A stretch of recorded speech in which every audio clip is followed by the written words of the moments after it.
பர்திமேயு சுவிசேஷ ஊழியங்கள் வழங்கும் நற்செய்தி நேரம்.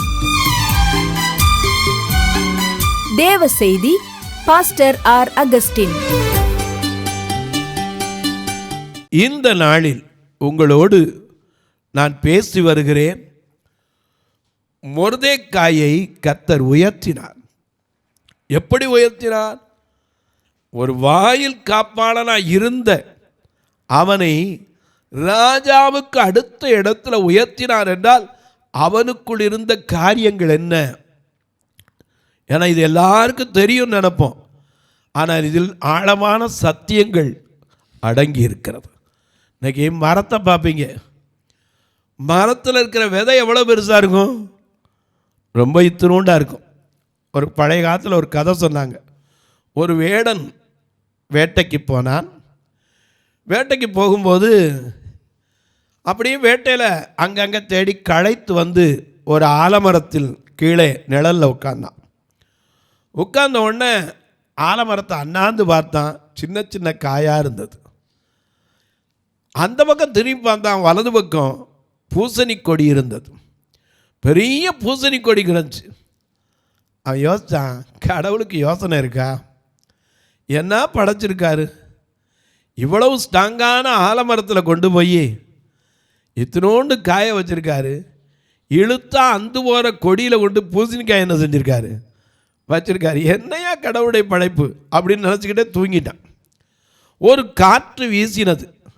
ஒரு ஆலங்காய் காற்றுல வந்து நெத்தியில் அடித்தது. கல்லை தூக்கி போட்ட மாதிரி இருந்துச்சு. எந்திரிச்சு கேட்டான், யார் கல்லெடுத்து எறிஞ்சது? கல் இல்லைப்பா, ஆலங்காய் விழுந்தது.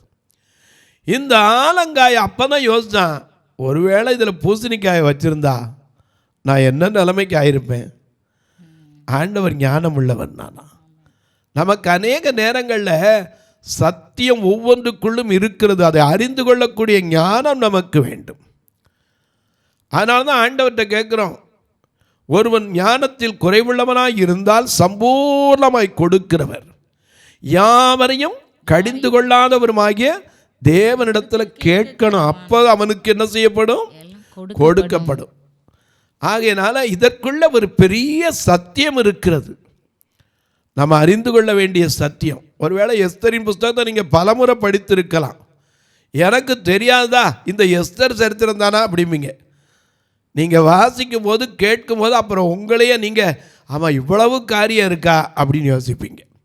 உங்கள் வேதாகமம் எங்கே இருந்தாலும் தயவு செய்து தேடி கையில் எடுத்து எஸ்தரின் புஸ்தகம் 2ஆம் அதிகாரம் 5வது வசனத்திற்கு அப்படி திருப்பி எல்லாரும் வச்சுக்கிறீங்களா? எல்லாரும் அப்படி எடுக்கிற வரைக்கும்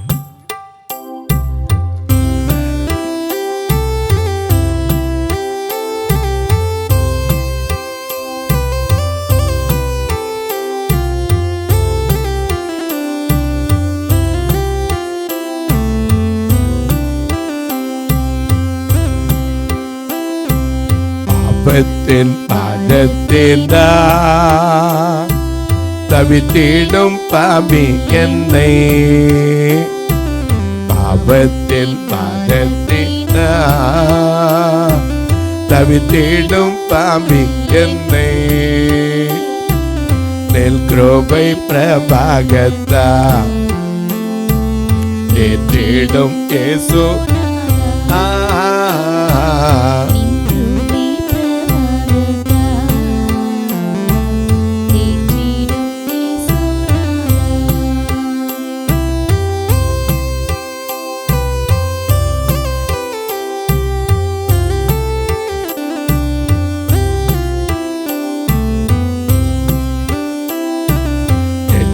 குமாரனை போ துஷ்டனாய் அலைந்தேனப்பா. குமாரனை போ துஷ்டனாய் அலைந்தேனப்பா. நில் அன்பை உணராமல் துரோகம் நான் செய்தேன்.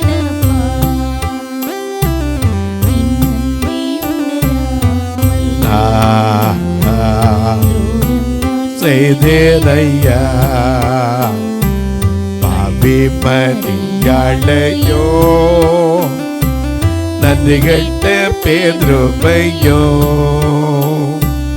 அருள் செய்த ஆண்டவனே கிருபை கோர் என்னை அருள் செய்த ஆண்டவனே கிருபை கோர் என்னை உம்மோடு வருடல் உணவுண்டையோ தாசை போ கரையற்ற தந்தை உம்மை வஞ்சித்தே சொன்னாதா கரையற்ற தந்தை உம்மை வஞ்சித்தே சொன்னாதா தந்தையை விட்ட பின்பு தவிழுதான் ஆகாதமோ மனகசல் அழுதேனையா கண்ணீரை துடைத்திடும் ஐயா கண்ணீரை துடைத்திடுமே தந்தை தாய் தாமரெல்லாம் என்னை கைவிடுவார்கள் சாகுல் நாளில் தங்குவா நீரல்ல யாரும்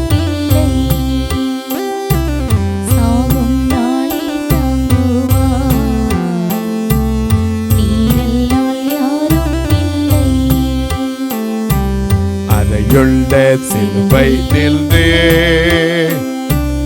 அனைத்திடம் வனுமையா அதையுள்ள சிலுவை நின்று அனைத்திடம் வனுமையா நெல் பாதம் விழுந்தேனையா சமாதானம் தாருமையா நெல் பாதம் விழுந்தேனையா சமாதானம் தாருமையா. இந்த எஸ்தரின் புஸ்தகத்திலிருந்து இந்த மொர்தெக்காய் கேரக்டர் வந்து நாம் கற்றுக்கொள்ள வேண்டிய காரியம் ஏராளம். வாசிக்கலாமா? எஸ்தரின் புஸ்தகம் 2ஆம் அதிகாரம் 5ஆம் வசனம். அப்பொழுது சூசான் அரமனையிலே பென்யமீனியனாகிய கீசின் குமாரன் சீமேயினுடைய மகனாகிய யாவீரின் குமாரன் மொர்தெக்காய் என்னும் பெயருள்ள ஒரு யூதன் இருந்தான். நேரடியா அப்பா வேற எழுதலாம், ஆனா அப்பா வேற எழுதி தாத்தா வேற எழுதி பாட்டம் வேற எழுதியிருக்காரு. இதுக்கு என்ன காரணம்? எனக்கு கண்பாருடைய இன்னைக்கு ஆதாரில் எழுதும் கூட தகப்பனார் பேரோ புருஷன் பேரோ கேட்குறாங்க, அதுக்கு எழுதலாம். ஆனால் இங்கே எழுதி கொடுத்துருக்குது அந்த ஜீனியாலஜி அத்தனை எழுதி கொடுத்துருக்காரு. சொல்லப்போனால் வரிசையா முதலாவது என்ன எழுதியிருக்காரு? அவன் கோத்திரத்தை எழுதியிருக்கார். அவன் எந்த கோத்திரத்துக்காரன்? பென்யமீன் கோத்திரத்தான். அதுக்கப்புறம் அவனுடைய பேரு கீஸ். அவனுடைய குமாரன் சீமேயு, அவனுடைய மகன் யாவீரு, அவனுடைய குமாரன் மொர்தெக்காய். எதுக்கு சும்மா ஆண்டவர் என்ன காரணம் எல்லாம் எழுதி வைப்பாரா? எதுவுமே காரணம் இல்லாம எழுதுறதே கிடையாது. வேதத்தின் ரகசியங்களை நாம் அறிந்து கொள்வதற்கு ஆத்மீக கண்ணோட்டம் நமக்கு வேணும். அதனால தான் ஃபாதர் பாடினார், வேதத்தில் உள்ள அதிசயங்களை பார்க்கும்படி என் கண்களை என்ன செய்யும்? திறந்தரலும். அநேக நேரங்களில் வேதத்தில் நமக்கு எழுதியிருக்கிறது உடனே மேம்போக்கா படித்தா அது விளங்காது. ஆவிக்குரிய கண்ணோட்டத்தில் பார்க்கணும். அப்பா வேறு எழுதுறது இயற்கை, ஆனால் அப்பா வேருக்கு பக்கத்தில் யார் வேறு? தாத்தா வேறு. தாத்தா வேருக்கு முன்னாடி பாட்டம் வேறு, கிராண்ட் ஃபாதருங்கிறமே, கிரேட் கிராண்ட் ஃபாதர் இல்லையா? இப்படி எல்லாத்தையும் எழுதி வச்சிருக்காரு. அவனுடைய கோத்திரத்தை எழுதியிருக்காரு. இதுக்கு காரணம் என்ன? முதலாவது அந்த 5ஆம் வசனத்துல திரும்ப வாசிங்க பார்க்கலாம். அப்பொழுது சூசான் அரண்மனையிலே பென்யமீனியனாகிய குமாரன். போதும், முதல்ல பென்யமீன் கோத்திரத்தான். ஏன்னா அந்த பென்யமீன் கோத்திரம்னா என்ன அர்த்தம்? தேவனுடைய வலதுகரத்தின் மகன். ஏன்னா அந்த பென்யமீன் கோத்திரங்கிறது 12 கோத்திரத்தில் என்ன, ரொம்ப சின்ன கோத்திரம். நான் சொல்லலை, யார் சொல்றா? சகுல், பழைய ஏற்பாட்டு சகுல் சொல்றா பாருங்க. 1 சாமுவேலின் புஸ்தகம் 9ஆம் அதிகாரம் 21ஆம் வசனத்தை வாசிக்க கேட்போம். அப்பொழுது சவுல் பிரதியுத்தரமாக, நான் இஸ்ரவேல் கோத்திரங்களிலே சிறிதான பென்யமீன் கோத்திரத்தான் அல்லவா பென்யமீன் கோத்திரத்து குடும்பங்களில் எல்லாம் என் குடும்பம் அற்பமானது அல்லவா? நீர் இப்படிப்பட்ட வார்த்தையை என்னிடத்தில் சொல்வானேன் என்றார். ஏன்னா அவனுடைய நிலை அவனே சொன்னான். அற்பமான வாழ்வைத்தான் கர்த்தர் அற்புதமாய் மாற்றுகிறவர். அதனால தானே நம்ம பாடுறோம், அண்டினோர் வாழ்வை இன்பமாய் மாற்றுகிற இயேசு அற்புதர். ஏன்னா அவருடைய அற்புதத்தை சொல்லி, அற்புதர் அற்புதர் அற்புதர் இயேசு அற்புதர், அண்டினோர் வாழ்வை இன்பமாய் மாற்றும் இயேசு அற்புதர். அற்புதர் அற்புதர் அற்புதர் அற்புதர் இயேசு அற்புதர், அண்டினோர் வாழ்வை இன்பமாய் மாற்றும் இயேசு அற்புதர். எல்லோரும் பாடுங்கள், கைத்தாளம் போடுங்கள், சந்தோஷத்துடனே சங்கீதம் பாடுங்கள். எல்லோரும் பாடுங்கள், சங்கீதம் போடுங்கள், சந்தோஷத்துடனே சங்கீதம் பாடுங்கள்.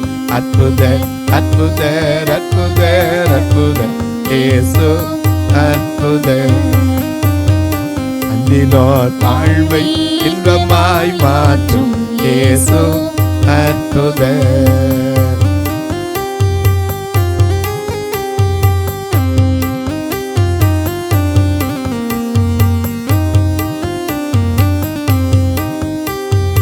அலைகடல் மேலே இயேசு அற்புதர், அகோர காற்றை அமைதிப்படுத்திய இயேசு அற்புதர், அலைகள் மேலே நடந்து இயேசு அற்புதர், அகோர காற்றை அமைதிப்படுத்திய இயேசு அற்புதர். உலகிலே ஆண்டவர் அறைந்த சிலுவையிலே ஆண்டவர் அன்றையிலும் 3ஆம் நாள் உயிருடன் எழுந்த இயேசு அற்புதர், ஆயிலும் 3ஆம் நாள் உயிருடன் எழுந்த இயேசு அற்புதர். எல்லோரும் பாடுங்கள், கைத்தாளம் போடுங்கள், சந்தோஷத்துடனே சங்கீதம் பாடுங்கள். எல்லோரும் பாடுங்கள், கைத்தாளம் போடுங்கள், சந்தோஷத்துடனே சங்கீதம் பாடுங்கள். அற்புதர் அற்புதர் அற்புதர் அற்புதர் இயேசு அற்புதர், அண்டினோர் வாழ்வை இன்பமாய் மாற்றும் இயேசு அற்புதர். அண்டினவருடைய வாழ்க்கையை இன்பமாய் மாற்றுகிறவர் இயேசு. ஹல்லேலூயா. இங்கே பார்க்கிறோம் பென்யமீன் கோத்திரம். பென்யமீன் கோத்திரம் இருக்கிறதுலயே ரொம்ப அற்பமான கோத்திரம். அதுலயும் சகுல் சொல்றாரு, என் குடும்பம் ரொம்ப சின்னது. இது எப்ப சொல்றாரு? அபிஷேகம் பண்ண வந்திருக்காரு சாமுவேல். அப்ப சொல்றாரு, என்னையவா பார்த்து இந்த வார்த்தை சொன்னீங்க? என் குடும்ப நிலை என்னையா? என்னுடைய கோத்திரம் எப்படிப்பட்டது உங்களுக்கு தெரியாதா? ஆனா அவனைத்தான் கர்த்தர் ராஜாவாக அபிஷேகித்தார். ஹல்லேலூயா. இன்றைக்கு சொல்ல, நீ அற்பமான நிலைமையில் இருக்கலாம், உன்னை அற்புதமாய் மாற்றுவதற்கு. அற்பமான வாழ்வு அற்புதமாய் மாற அனைத்தையும் தந்தே ஆட்கொள்ளும் தேவா. அற்பமான வாழ்வைத்தான் அற்புதமாய் மாற்றுகிறவர். இந்த மொர்தெக்காய் அற்பமா அடிமைத்தனத்தில் வந்தவன், சின்னவன். அவனுடைய தகப்பனார் அவனுக்கு பேர் சின்னவன் வச்சுட்டார். ஆனால் அவனுக்குரிய காரியம் என்ன? முதலாவது அவன் யார், அவருடைய நிலைமை என்ன, அவருடைய விதை அரியணை. எப்போவுமே பாருங்க, நமக்கு தெரியாது. இன்னைக்கு வேப்ப மரத்தில் பட்டையை கடித்தாலும் இனிக்கும், கசக்கும். இலையை கடித்தாலும் என்ன செய்யும்? கசக்கத்தான் செய்யும். ஆனால் அந்த பழம் எப்படி இருக்கும்? இனிப்பா இருக்கும். அந்த ஏற்ற காலம் வரும்போது அதனுடைய இது நமக்கு விளங்கும். இதே வேதத்தை நான் இன்னொரு 10-30 வருஷத்துக்கு முன்னாடி படிச்சிருந்தேன்னா இப்போ அதை விட விளங்காது. அப்பா நிற்கிற நிலைமைக்கு விளங்கும். இப்போ அந்த அனுபவம் வர வர வரத்தான் இதில் ருசித்து ரசித்து படிக்கிற அளவுக்கு ஆண்டவர் ஞானத்தை கொடுக்கிறார். ஆனால் வாழைப்பழம் எவ்வளோ இனிப்பாக இருக்குது. அதுக்காக வாழலையை கழித்து பார்த்தா வாழைப்பழத்தினுடைய ருசி தெரியுமா? தெரியாது. கொய்யா கனி இன்னைக்கு எவ்வளவு நல்லா இருக்குது. ஆனால் கொய்யா இலையை அதுக்காக சாப்பிட்டா கொய்யா பழத்தினுடைய ருசி தெரியுமா?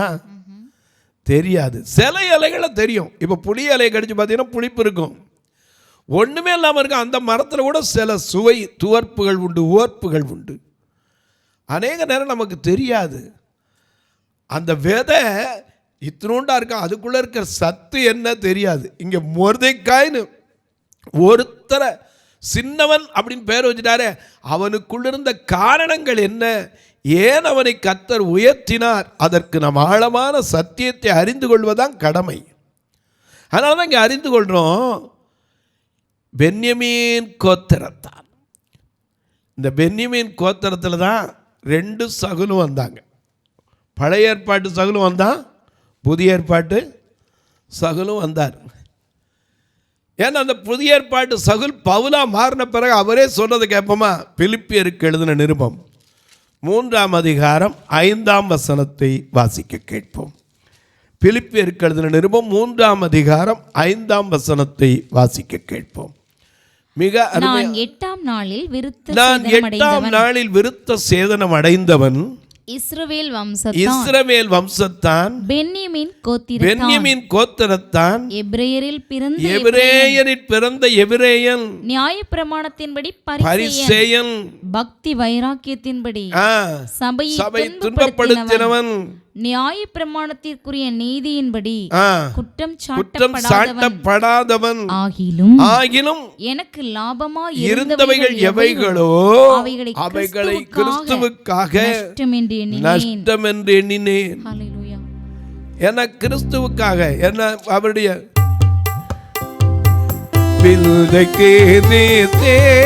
ராஜா உந்தன் சிலுவையன் மேன்மை, உந்தன் சிலுவையன் மேன்மை, வில்தைக்கு ராஜா உந்தன் சிலுவையன் மேன்மை, உந்தன் சிலுவையன் மேன்மை. இந்த நம்பிக்கும் இந்த பூமி, இந்த நம்பிக்கும் இந்த பூமி,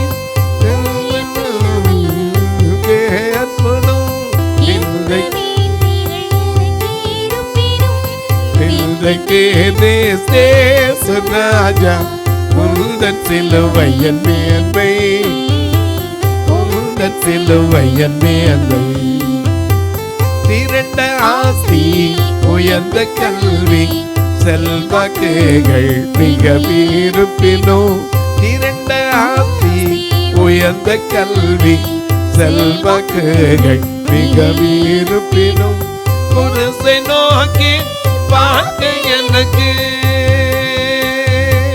குருசை நோக்கி பார்க்க எனக்கு உரிய பெருமைகள் யாவும் அற்பமே, உரிய பெருமைகள் யாவும் அற்பமே. இந்த கேது உந்தன் சிலுவையின் மேன்மை, உந்தன் சிலுவையின் மேன்மை. ஐயா நல்ல கவனிங்க. இந்த பென்யமீன் கோத்திரத்து சவுல் சொல்றார், பழைய ஏற்பாட்டு சவுல் சொல்றார், என் குடும்பம் சின்ன குடும்பம், என் கோத்திரம் ரொம்ப சின்ன கோத்திரம், என்ன பார்த்து நீர் இந்த வார்த்தை சொல்லிட்டேன்னா. ஏன்னா அந்த அளவுக்கு தகுதி இல்லாதவனை கர்த்தர் தகுதிப்படுத்துகிறார். தகுதியில்லா அடிமை என்னை காக்கிறீர், தாங்கி தாங்கி வழிநடத்தி மகிழ்கிறீர். அற்புதங்கள் 1000 அன்பரே உன் கரங்களிலே, நன்றி நன்றி நன்றி என்று துதிக்கிறேன். நல்லவரே நன்மைகளை நினைக்கிறேன். என பலவீனம் நீக்கி தினம் காக்கின்றீர், பெரும் பெரும் காரியங்கள் செய்கின்றீர். நன்மையான ஈவுகளை நாள்தோறும் தருகிறவரின் பாடுறமே. அவர் யார் முதல்ல நமக்கு தெரிஞ்சிருக்கணும். இந்த பென்யமீன் கோத்திரம் ரொம்ப சின்ன கோத்திரம். 12 கோத்திரம் இன்னைக்கு இஸ்ரவேல் தேசத்தில் அந்த கோத்திரங்கள் இருக்கத்தான் செய்யுது. ஆனால் அந்த பென்யமீன் கோத்திரம் எப்படிப்பட்டது? ரொம்ப சின்னது. அதில் எளிய குடும்பங்கள். அதிலிருந்து வந்தவன் தான் யார்? இந்த மொர்தெக்காய். இந்த மொர்தெக்காய் யாருன்னா நான் அடுத்தாப்புல உங்களுக்கு சொல்கிறேன். பென்யமீன் கோத்திரத்தான், அதோட நிப்பாட்டலை. கீஸ்னா என்னது? தலை வணங்குகிறவன். தலை வணங்குகிறவன். அநேக நேரத்தில் நம்ம கழுத்து என்ன செய்யாது? வணங்கா கழுத்துள்ளவங்க. இஸ்ரவேல் மக்களை கூட சொல்லலையா, இந்த ஜனங்கள் ஸ்ட்ரிப்னக் நேரம் நிற்கும், வணங்காது. சத்தியத்திற்கு வணங்க வேண்டும், வசனத்திற்கு வணக்கம் செலுத்தணும். நம்ம வயது முதிர்ந்தவங்கள வணக்கம் செலுத்தணும். நம்ம கனப்படுத்த வேண்டியவங்களை, தாய் தகப்பனை கனம் பண்ணணும், நம்ம முதியோர்களை கனம் பண்ணணும். இதெல்லாம் குறித்து உங்களுக்கு சொல்ல போகிறேன். தொலைக்காட்சியில் பார்க்கிற என் அன்பு மக்களே, இந்த நிகழ்ச்சியை நாள்தோறும் பார்க்குறீங்க, கேட்குறீங்க, பரவசம் அடைகிறீங்க, ரொம்ப நல்லது. கேட்கிறதோடு விட்டுறாமல் ஒரு வார்த்தை ஜெபம் பண்ணுறீங்களா? என்ன பிரதர், இது தொடர்ந்து வருவதற்காய் ஜெபியுங்கள். தடையில்லாமல் வருவதற்கு. தடையில்லாமல் வரணும் என்ன செய்யணும்? பொருளாதார தேவை சந்திக்கப்படணும். ஏன்னா மாதாந்திர தொலைக்காட்சி கட்டணம், ரெக்கார்டிங் பணம் செலவழிக்கணும். ஆண்டவர் ஒவ்வொரு நாள் நிகழ்ச்சியை தாங்குவதற்கு ஒருத்தரையாவது ஏற்படுத்தணும்.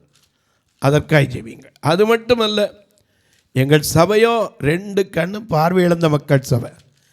இதில் வர்ற காணிக்க வச்சு ஒன்றும் செய்ய முடியாது. எந்த ஃபாரின் ஃபண்டும் இல்லை. தெருவில் போய் நின்று காலையில் சாயந்தரம் ஒவ்வொரு தெருவில் எதுலையாவது நின்று ஆண்டவருடைய வார்த்தையை சொல்லி அதில் வர்ற காணிக்க வச்சு, இந்த தொலைக்காட்சி நிகழ்ச்சி வச்சு அதுலேருந்து வர்றதை எடுத்து இந்த சபையை நடத்துவதற்கு எத்தனை பாடு ஆண்டவர் நடத்தி வருகிறார். நீங்களும் இதற்காக ஜெபியுங்கள். எத்தனையோ கட்டுமான பணி நிற்குது. எத்தனையோ இடத்துல ஓடு கூட மாற்றப்படாமல் நிற்குது. பார்வையற்றவர் மரித்தா கூட சொந்தக்காரனுக்கு அடக்கத்துக்கு கொடுக்க மனசு வராது. 2 பேரும் கண்ணு தெரியாமல் இருந்தால் இவங்களுக்கெல்லாம் ஒரு கல்யாணமாக வாழ்க்கையாமாங்க. ஆனால் நான் அப்படி சொல்ல மாட்டேன். இவர்களும் வாழ வேண்டும். இயேசு அப்படித்தான் மறுத்தார். பிரியமானவனே, உன் ஆத்துமா வாழ்கிறது போல எல்லாவற்றிலும் வாழ்ந்து சுகமாக இருக்கணும் தான் ஆண்டவர் விரும்புகிறார். இவர்களுக்கு ஒரு திருமணம் செய்ய வருஷத்துக்கு ஒன்றா செய்யணும்னு நினைப்பேன். சில நாட்களில் முடியாமல் போயிடுது. இந்த வருஷம் ஒரு எப்படியாவது ஒரு பார்வையற்ற பெண்ணுக்கு ஆணுக்கு திருமணம் செய்யணும்னு நினச்சிருக்கோம். இது எப்படி நடக்கும் தெரியுமா? ஒரு வீட்டிலேருந்து ஒரு பானை, ஒரு வீட்டிலேருந்து ஒரு குடம், ஒரு வீட்டிலேருந்து பெண்ணுக்கு ட்ரெஸ்ஸு, ஒரு வீட்டிலேருந்து பையனுக்கு ட்ரெஸ்ஸு, ஒரு வீட்டிலேருந்து ஒரு பாய், ஒரு வீட்டிலேருந்து ஒரு தலையணை, ஒரு வீட்டிலேருந்து தாலி, ஒரு வீட்டிலேருந்து ஒரு கிரைண்டர், ஒரு வீட்டிலேருந்து ஒரு மிக்சி, கடைசியில் காணா ஒரு கல்யாணம். வர்ற பார்வையிலாங்களுக்கு ஒரு வீட்டிலேருந்து அந்த சாப்பாடு பொறுப்பு நான் எடுத்துக்கிறேன். கடைசியில் பார்த்தீங்கன்னா திருமணம் காணா ஒரு நடந்தது போலவே நடக்கும். நீங்களும் கர்த்தர் ஏவினால் இப்படிப்பட்ட காரியங்களுக்கு தாங்கலாம். 2 கண்ணும் தெரியாதவங்களுக்கு கண்ணை கொடுக்க முடியாது. ஊன்றுகோல் 1 200 தான். கர்த்தர் ஏவினால் நீங்களும் தாங்கலாம். எனக்கு அன்பானவர்களே, உங்கள் ஜெபக்காரி எது இருந்தாலும் காலை 10லேருந்து 5க்குள்ளே என்னோடு தொடர்பு கொண்டு ஜெபிக்க சொல்லலாம். அது மட்டும் இல்லை, எப்படியா உதவுறது எங்களுக்கு ஆசை தான். நாங்கள் ரொம்ப தூரத்தில் இருக்கிறோம் அப்படின்னு சொல்லுவீங்க. இப்போ தான் ரொம்ப சௌரியமாச்சே, ஜிபே, ஃபோன்பே 2 நம்பர் வந்துக்கிட்டே இருக்குது.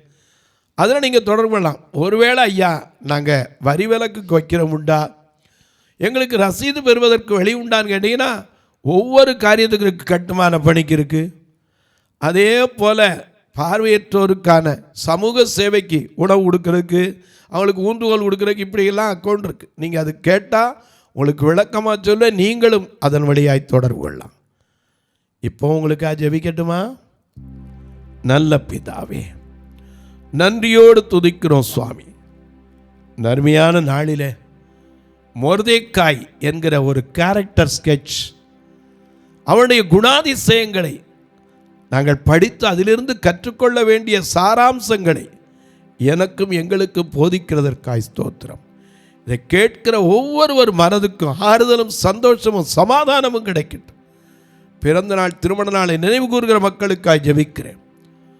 படுக்கையிலிருந்து பல நாட்களாய் நோயில் கண்ணீர் வடிக்கிற மக்களுக்காய் ஜெபிக்கிறேன். மாத்திரை கையுமா வேதனையோடு படுத்திருக்கிற மக்களுக்காய் ஜெபிக்கிறேன்.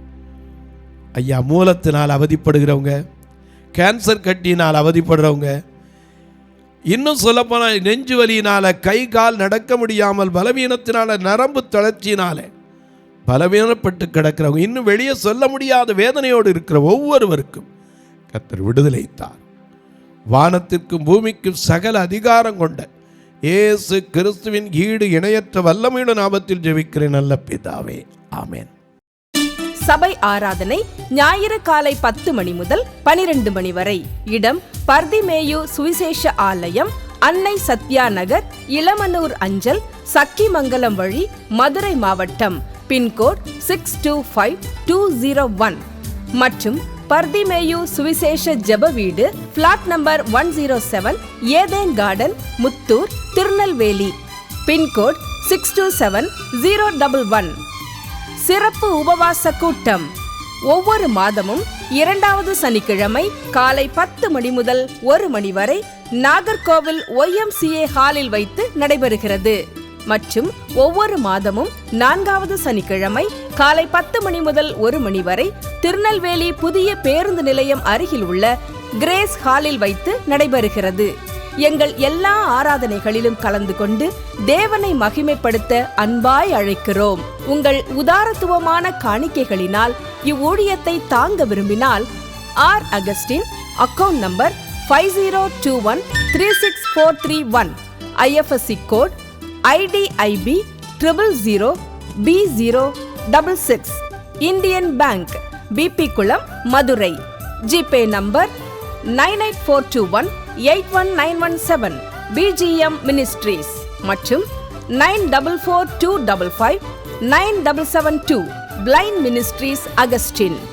உங்கள் தொடர்புக்கு பாஸ்டர் ஆர் அகஸ்டின், பர்திமேயு சுவிசேஷ ஊழியங்கள், நாகமலை, புதுக்கோட்டை, மதுரை 625019.